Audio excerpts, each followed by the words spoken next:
Welcome once again to VIP Boxing's Bell to Bell podcast episode number 47.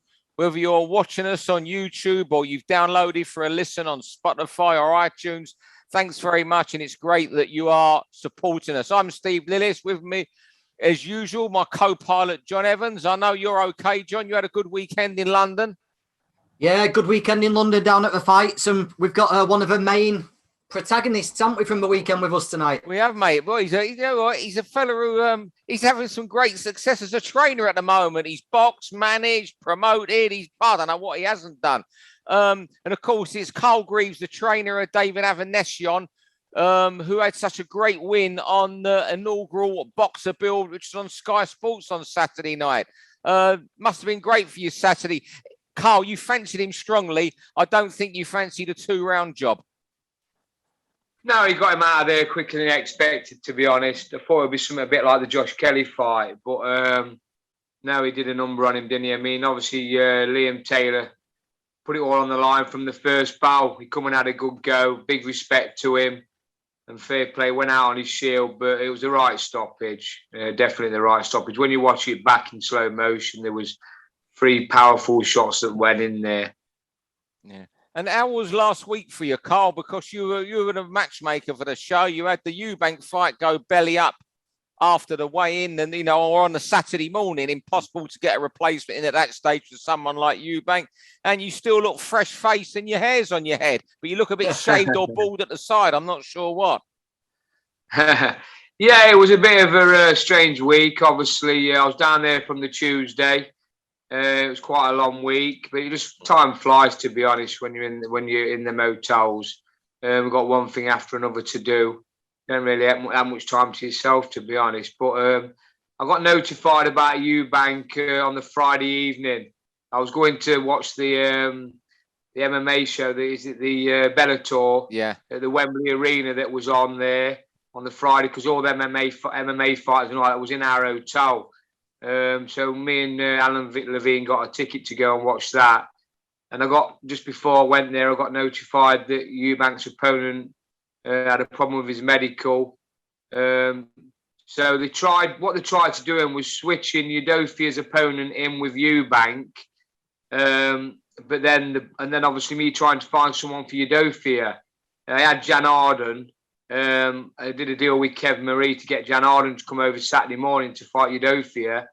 He agreed it all, and then he rang Jan Arden, and he wasn't feeling well, so that went pear-shaped. And then in the meantime, they knocked Udofia's opponent back for Eubank, so they just decided to keep Udofia on with his original opponent and pull Eubank off, which was a big blow to the show, but they lost our game, really, because David Avanesian become top of the bill, which, to be honest with you, was rightfully so as well. Yeah, I know we're not going to touch on David as one of the 6 topics tonight, but I had a quick word with Neil after the fight, Carl, and he said you kept it quiet, but he actually turned up this time better than ever. He said it's rare for a 33-year-old, and it wasn't just talk.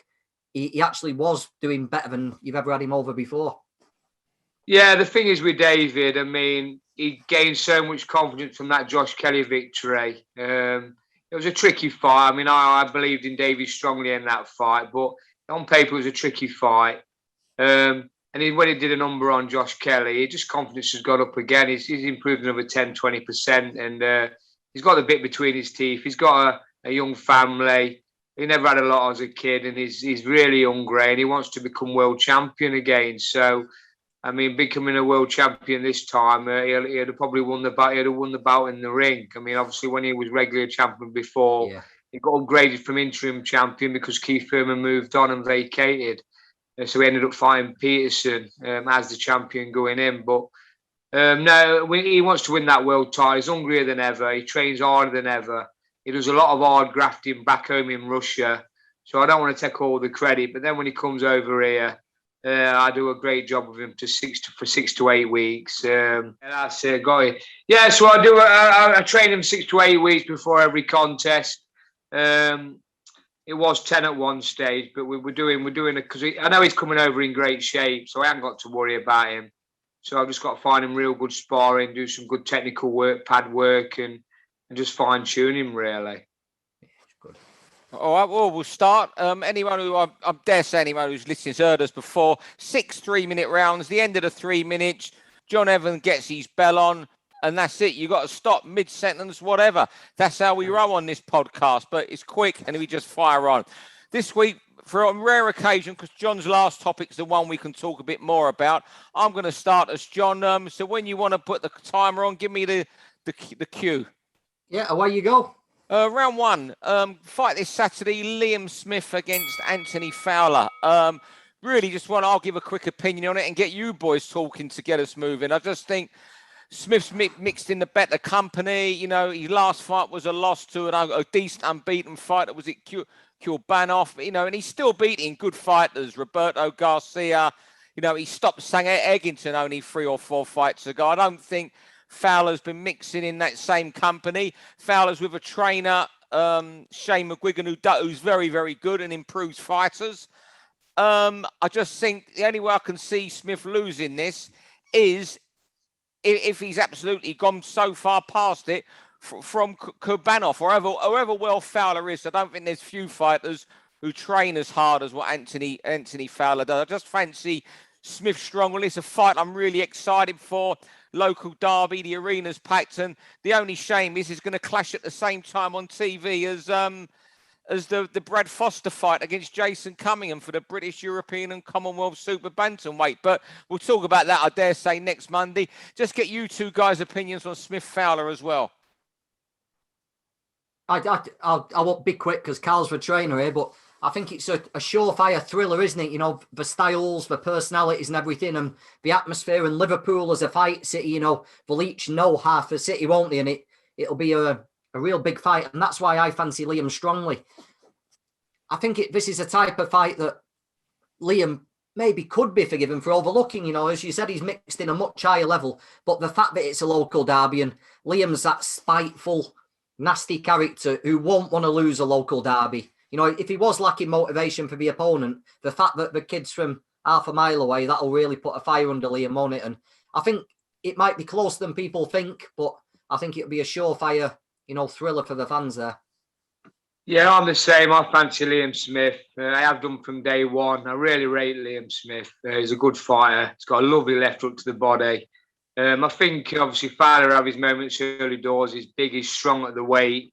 He has improved under Shane McGuigan, but like Steve said, unless Liam Smith's got hold overnight, I just can only see one winner. But it's a very, very good fight on a great card. I mean, I've been very impressed with some of the bills that DAZN's put together at the moment since I took the new deal over. But this card's a really strong one, and I think it'll be a great night of boxing. But yeah, I definitely fancy Smith big time. Yeah, I think going back to what you said there, John, that nastiness he's got, and he's got that. And I think, you know what, I don't think Liam gets enough credit. I know he was well beaten, but how he hung in there so well against Canelo that night. And you know what? This Saturday, the whole occasion won't bother him. His temperament against Canelo when there was 70,000 booing him was something else. And he's just one of these guys that won't be bothered by anything. I fancy him big on Saturday night. I know you fancy him but close, John. I'm massive for him this week. Round 2, over to you, Carl. And you're talking about some of the misery you're having as a matchmaker right now. Yeah, it's really tough at the moment. A lot of promoters are struggling big time with matchmaking. There's just so many shows and just not enough away fights to go around. It's a big problem in boxing, in my opinion. I mean, we just look through the ratings and everything, and 80%, 90% of fighters are all home kids with winning records that won't take a chance away. And we're all struggling for the same kids week in, week out, unless we can get competitive English title fights and area title fights on the bill, where there will be 50-50 fights. But at the minute, to build a fight, it's very difficult. I mean, obviously, bringing foreigners over is a problem as well with all the COVID and all the testing and that beforehand. And the border control just aren't consistent enough who they're letting in the country.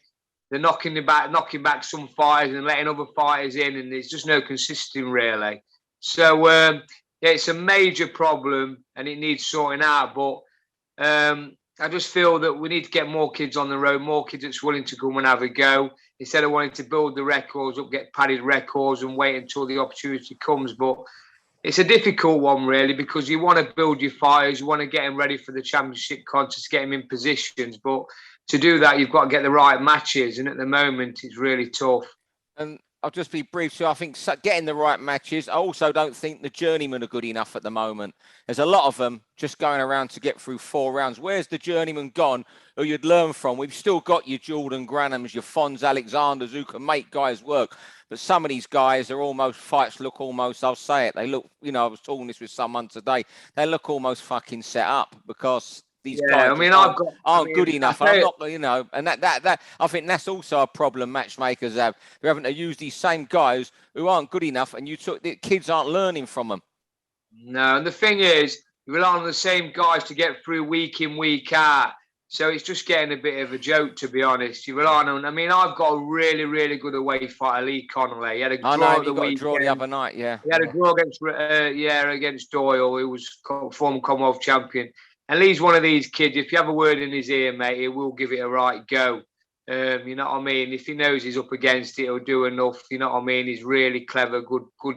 He'll always make you work, always make you learn. So he's a type we need. There's a few we've got, but like you say, we haven't got a lot's just coming to just pinch money, to be honest. Well, but Carl, are you finding at the minute that a lot of these kids are trying to go over distance because the money's so good and there's so many opportunities at the minute. They don't want to risk getting stopped.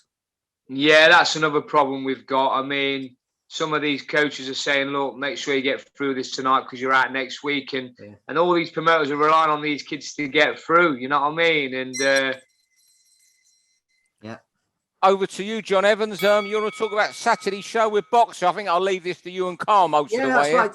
I went down, me and Carl were in opposite corners on Saturday. I'm a friend of Liam Taylor, so I went down to watch that. But I also fancied having a look at the first Boxer show and the setup. I was talking to a few people down there, and they've got some good people who've got the sports intentions at heart, haven't they, Carl? For people I was speaking to, they say, yeah, we've got all these new graphics. I saw some bullshit about a heat map and stuff like that, and big stage entrances and rappers performing and stuff. He said, but we know that the most important thing is the fight. So I was pleased to hear that we've got people with influence who know the sport, who are in the new promoters here saying, look, you can do all the flashy stuff you want, but we've got to get good fights. And I know you're the matchmaker, Carl. I think you've got a crucial role here for the next year, because we've not got the big star names at the moment, and it's going to sink or swim on the quality of the fights, isn't it, this? And from looking at that setup, I think there's going to be a lot of money going to it. There's going to be a lot of show, but sorry to pile more pressure on you, but I think it's going to be the quality of matches that are really going to see if this works. Yeah, well, I work alongside John with Shoes on, who's got so much experience. He's been around boxing many years. I mean, he was involved with Matchroom for 20 odd years until Eddie come in, and obviously John moved on. So I work alongside John with the matchmaking. He does the main fights, and I do all the undercard. But you're right, we need good competitive matches, and let's hope that some of these trainers will let these fighters step up to the plate, because that's another problem. I mean, you're dealing with trainers that's not really prepared to let the kids off, you know what I mean, off the lead. And you're thinking to yourself, well, come on, let's give a go now. It's just time. You're 10-0 now. It's time you're going to step up and have a fight. So let's just see what happens. But you're right, the match is really important. You've got to get it right. You've got to have competitive matches on TV shows. Otherwise, you just may as well go and watch a small old show. You know what I mean? You've got Sky viewing, you've got Sky people, you've got Sky money. And it's a major, like you say, you've got to get it right and get the good matches for TV and for the public that's watching. I think also, is it harder across the board? Boxer, Frank, Eddie, Mick Hennessy. There's so many TV broadcasters now. It's hard to get good fighters under your roof because everyone's got a few. There's not enough good fighters to really go round. It's really, really tough. Look, for example, and I appreciate how hard it is for Boxer at the moment, getting new face in. Richard, Riakapor, headlining a show in November. It's just an example. He's a good fighter, a good domestic level, European level fighter. But I think it's just so hard at the moment across the board. There's not enough good fighters to go round for everybody. Yeah, definitely. Yeah, go on, Steve. Round four. Just want to talk about Triller over I've had a bit of a, Triller since they come into boxing. It's the Triller nightmare, isn't it? I mean, the guy that's running it is, I've got written his name down. So, yeah, Ryan Kavanagh. I mean, he's financed he got financing for 200 major films. But I wouldn't tell him how to make a film, but I certainly think us three could tell him what he should be doing with boxing. Look, this Teofimo Lopez, George Kambosos thing. It's the only sport anyone can come along and infiltrate without experience. And we've seen them for years, but I don't think on this level where you go and offer a purse bid, $6 million for Teofimo Lopez versus George Kambosos. I mean, the bids were won in January. There was a catalogue of dates, including tonight. Now it's been pulled because of the Kambosos dispute, and God knows what Kambosos' team were doing, trying to get an extra $400 because they've given Triller the excuse to dump the fight. I mean, first of all, how can you pay $3 million, $4 million than what a fight's worth? But worst of all, who I feel sorry for it is Teofimo Lopez. I know he's had his bust up with Top Rank and maybe was a bit of a dick around the start of all that, but he should right now be one of the most talked about fighters in the world because of how good he is. Instead, he's one of the most talked about because of this Triller disaster. And you think we're 2 weeks away from the anniversary of him beating Lomachenko. It's terrible. Just, what do you guys think? Oh, it's ridiculous, isn't it? Absolutely ridiculous. I was reading a report today about this lawsuit they've filed where they're insisting that Kambosos gets dropped from the rankings now, aren't they? Because he's refusing to fight. Even though he accepted one delay, but because he's not accepted the saying he's at fault for the entire shambles and we want him removing from the rankings. So Kambosos has gone from buying his plot of land in Australia and building his dream house to scrapping around on undercards again. I don't know, what a farce. Yeah, Lopez should be moving on, shouldn't he now? Yeah. What a great fighter he is. I mean, after Lomachenko win, he should be pushing on big time, but his career's just been stalled by all this farce, hasn't it? You know what I mean? Such a shame, really, but what a fighter he is. Let's hope we get him back in the ring soon. I'll tell you what, I got a call last week from, I'm not going to name the guy. You won't know him anyway. PR man I know very, very well. He's a lovely fella. And he's been approached by Triller, someone who knows them in this country, to do their PR for him. I said to him, "You're going to be fighting fire," and I think he's got a meeting with them to improve their PR. But God knows how he's going to do that. I think they're going to have another go in boxing. I think they're still doing a show at the Barclays Centre in a couple of weeks, on a Monday night at the Barclays Centre with people anyway. Round 5, yeah. Carl, when you want to talk about, we were chatting earlier on and you were thinking of a second subject, and I suggested tell people about how you cope with your life in boxing. Manager, trainer, promoter, matchmaker, fire away. Yeah, it's an interesting one. People say, how do you manage to do all what you do? And let's be honest, it is a difficult task, but I've coped well. I mean, I've been full-time now since 2006, you know what I mean? I'm really proud of my achievements, and I think the main thing is you've got to be organised. I'm very strong-minded. I have everything planned. I'm very organised. I mean, I'm in the gym a lot of the time in the day, training fires. I do a bit of personal training and what have you. And obviously, when David's over, he's a full-time job on his own. But, I mean, I managed to do it. I mean, the promoting side of it is putting a show together, I find pretty easy now. It's a matchmaking. I do my own matching as well. That can be tough. And it can be very stressful when you have fighters pull out, you know what I mean? Especially close to a show. But yeah, I've always done it. I mean, the managing side of it, I mean, I manage most of my kids that I manage are own fighters that go on my own shows. So that's pretty easy to work with, to monitor. I mean, my away fighters, they haven't got many now. I mean, I've only got probably half a dozen.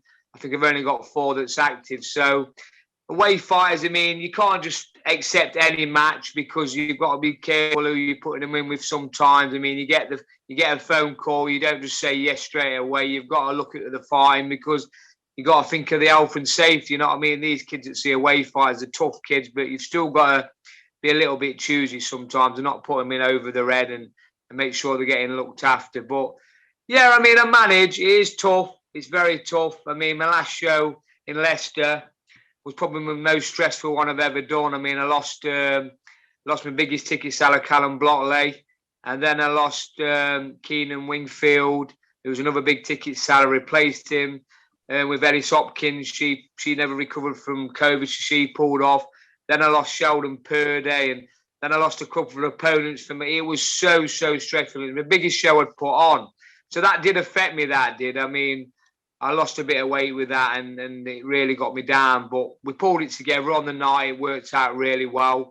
So, yeah, I mean, but it is tough. But I manage all right. And as long as I can keep doing what I'm doing, I'll enjoy it and enjoy it most of the time.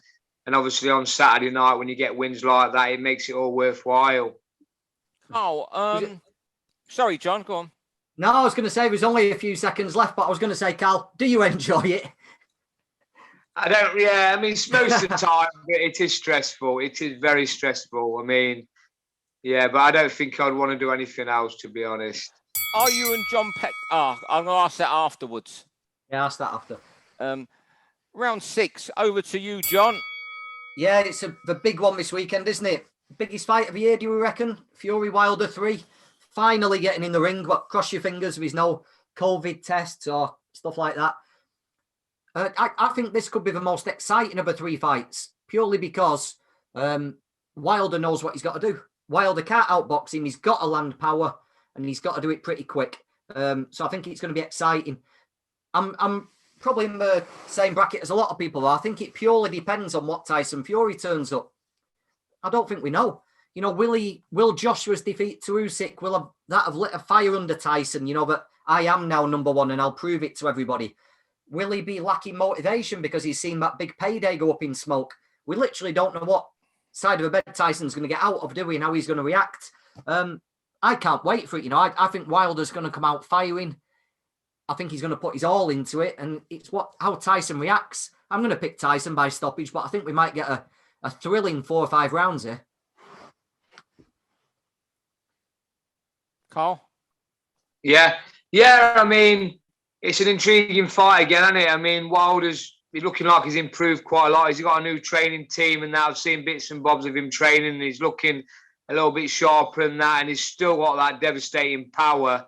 And if it lands, it's good night, innit? But I mean, Tyson Fury, I think he's got his number now. I think he really believes he's got his number. He's a great boxer, and he's probably all wrong for Deontay Wilder. You know what I mean? I think he's got his number, and I'm pretty sure he'll win convincingly again. But like you say, you can never take your eyes off it because Wilder's got devastating power in that right hand, but he's not a very good boxer. Let's be honest, he's very raw and limited. But you can't take chances with him because he can punch. I don't write off Wilder for 1 second. I think a lot of this, you know what? I think he could be mentally ruined from the, not just the belting he took in the last fight and almost still in denial about what happened on the night. I don't think that helps him at all being in denial. Like Joshua lost to Usyk straight away. I got beat by the better man. I've got to do this, do that. This guy seems in denial. So whether he's mentally he's beaten from that, but also mentally from that 12th round in the first fight in Los Angeles when Tyson went down, we were literally reaching for the remotes to switch off but when Jack Reese got to 4 or 5, weren't we? It was all tied in the middle of the night. And you see Wilder celebrating, looking to his corner, both arms are in the air. I think, I've won it, I've done it. And suddenly to see Tyson get up, and mentally that leaves an effect. And I think the last fight, if he's affected mentally, I think Tyson can walk through him, walk through him like he did last time. But if the talk we've had from Malik Scott and Deontay Wilder has been convincing, we always hear a lot of convincing talk. But if he's there and goes in there with genuine belief, I think Tyson's in for a hellish night and he will pull through, but I think he'll have trouble. Even though I think it was the second fight, he took a tremendous right hand in the first fight in the first round, Tyson. I think you saw his right knee go a little bit, and he just recovered quickly. It showed his powers of recuperation. You can't write Wilder up. I fancy Tyson to come through, but I've toyed with it both ways. But I'm with Tyson quite big. The nearer we get, and I think a lot of people are buying into this agenda of Tyson not being right. They seem to be setting this up as the fight week agenda in the media. Yeah. No, well, Yeah. he's people. I've seen people saying he's not prepared, but he's better prepared than he was for that first fight, isn't he? Of course, Let's he have is. have it straight like that. Yeah, So that's I a great just think point. whatever frame of mind Wilder's in, he's got to come out swinging, and that just makes for excitement, doesn't it? Does anyone know how it's sold? How's it sold? I've no idea. You know what? I haven't, because the fact they haven't really done a lot of publicity. They've done it the old school pay-per-view way. You go back to all the Lillis fights, you have the big grand announcement, big grand press conference, and all the fighters will go to their camp, do conference calls and stuff with the media, and then 3 weeks before, they'd start selling the show for pay-per-view purposes, and TV purposes to get subscribers in and what have you. And it looks like they've done the same here. And I think maybe the people in Las Vegas have been thinking, well, the Brits aren't coming, they can't fly. Why put a budget into trying to sell out the arena? Because there'll be no British in there. And you know what? Yeah. What I'm hearing, I spoke to someone today who's out there, and they've gone to Las Vegas for the first time in a while before pre-COVID, and they said you'll be shocked at the state of it now. Really? Yeah. What way?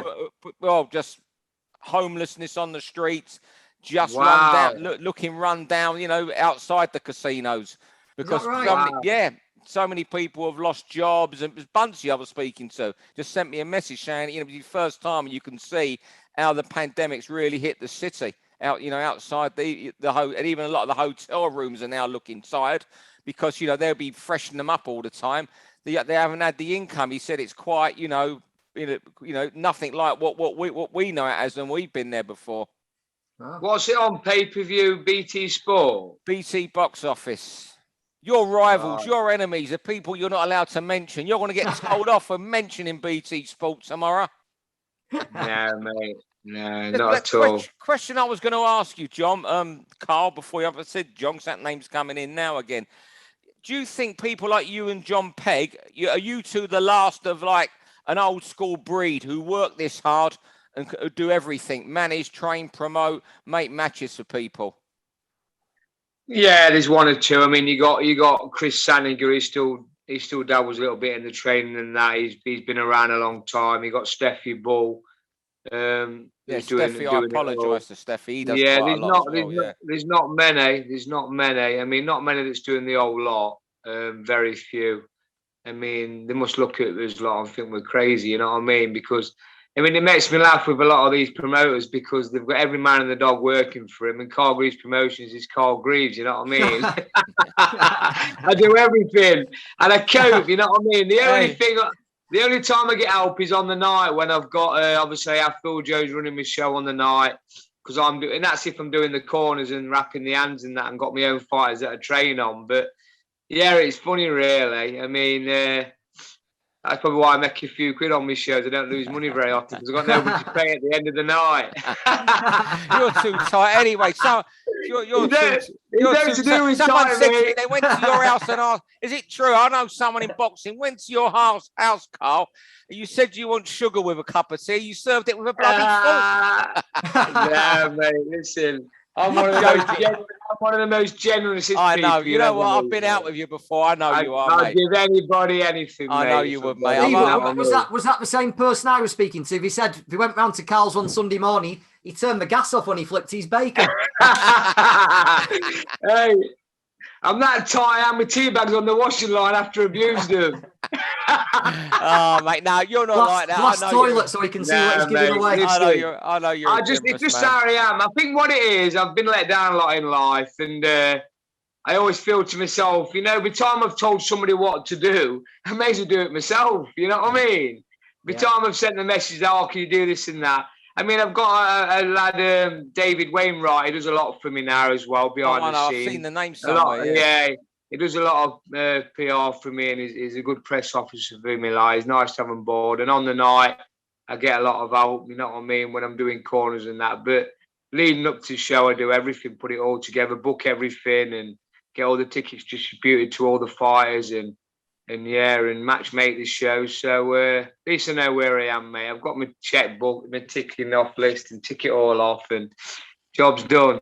You love it though, because you love boxing. Your enthusiasm for boxing is is something else. I think you got, you have got that. You still love the sport, or you won't be doing it like this.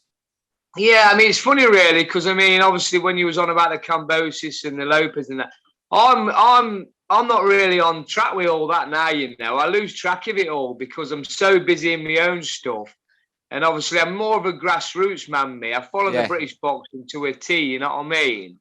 But when it comes to all that foreigners and them Americans and that, I've lost it. I've lost not so much interest. I just haven't got the time. You know what I mean?